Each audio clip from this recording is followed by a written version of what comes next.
как може да приведете всяка страница в Google Chrome. Харесайте, споделете видеото и последвайте канала на SiteBG.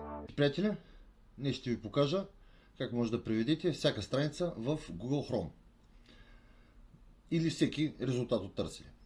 Натискате с дясното копче на мишката и натискате превод на български. Готово, преведено е на български. Но ако искаме да преведем на друг език, а не на български, намираме ето това тук. А ако го няма, то обикновено изкача, когато натиснем превод. Виждате, излиза това прозорче тук. Искаме да променим езика и да не превеждаме на български, а да преведем, да кажем, на гръцки. Штрак, превеждаме на гръцки. Ако смятаме, че има проблем при превода и не е правилен, защото роботът на Google не е разпознал езика и е установил друг език, от който да превежда, можем да зададем точен език.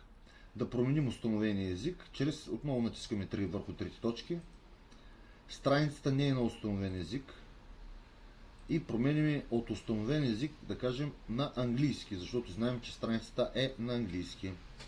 И сега от английски превеждаме на гръцки и сме сигурни в превода.